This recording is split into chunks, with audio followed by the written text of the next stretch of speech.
Dans le labyrinthe des mots, des locutions et des expressions, on s'y perd parfois. Mais chaque mot a son histoire, et chaque histoire, son fil conducteur.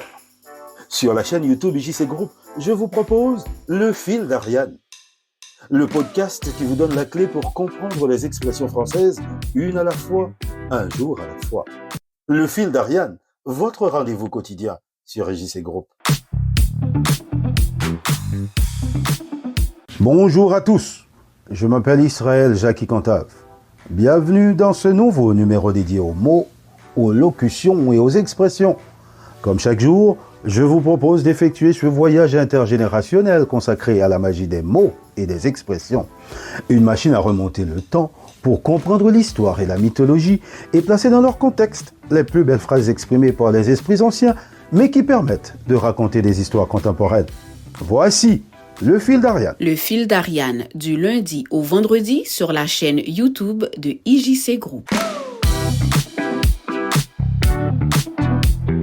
Aujourd'hui, les amis, nous allons marcher sur les traces d'un homme qui a marqué le monde. Si tant est que son nom sert à marquer le temps, Jésus-Christ. Nous allons enfourcher un âne et nous rendre en Galilée, plus précisément dans une ancienne ville. Nous sommes plus globalement au 1er siècle de notre ère, au Proche-Orient, dans un site archéologique important qui était autrefois une ville de Galilée. Elle est située sur la rive nord-ouest du lac de Tibériade, également appelé mer de Galilée ou lac de Génézareth, dans la région historique de la Galilée, dans l'actuel État d'Israël. Sa position est cruciale car elle se trouve sur l'ancienne route commerciale reliant la Méditerranée à Damas et à l'Orient, ce qui contribue à son rôle de centre commercial. La ville bénéficie de terres fertiles grâce à la proximité du lac et des sources d'eau douce, favorisant une économie basée sur la pêche et l'agriculture. La vie dans cette ville au 1er siècle de notre ère, l'époque de son apogée et du ministère de Jésus, est celle d'un village prospère de Galilée dont l'économie et la vie sociale étaient étroitement liées à sa situation géographique. La ville abrite un poste de perception des impôts où travaille Matthieu l'apôtre, nécessaire pour contrôler le commerce transfrontalier. Les habitations sont généralement construites en basalte local, avec des petites pièces groupées autour d'une cour centrale. Les toits sont faits de rondins, de boue et de feuilles, ce qui rendait plausible l'épisode biblique du paralytique descendu par le Troie.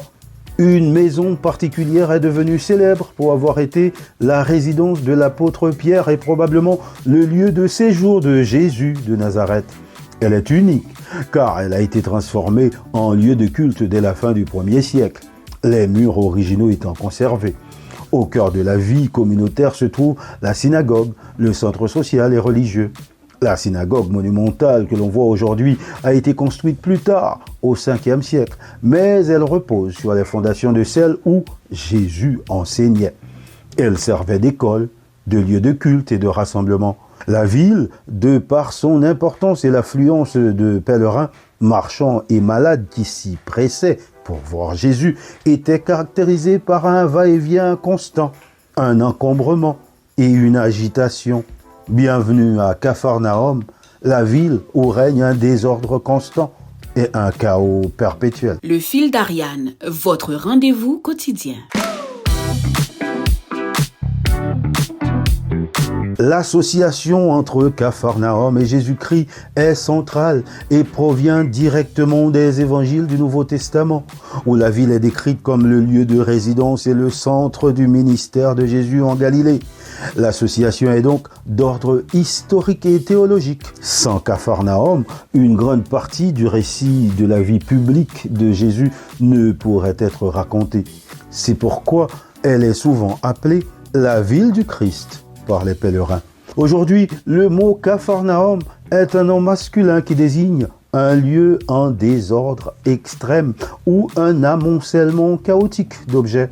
Il est souvent utilisé pour décrire une pièce, une maison ou un espace où règne un grand pêle-mêle. Dans le langage courant, le mot s'emploie sans faire référence à sa dimension religieuse. Par exemple, on dira « la cave » est un vrai Capharnaüm. On y trouve des jouets, des outils, de vieux meubles entassés. Parfois, le Capharnaüm peut désigner une confusion d'idées. ou une accumulation d'informations non structurées, bien que cet usage soit moins fréquent que pour le désordre matériel. Le fil d'Ariane, une expression, un jour à la fois.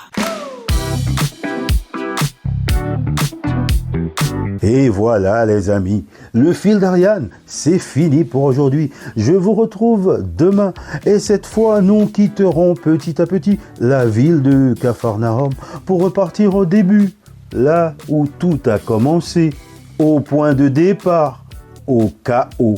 Mais d'ici là, continuez de vous abonner à notre chaîne YouTube IJC Group pour découvrir d'autres contenus.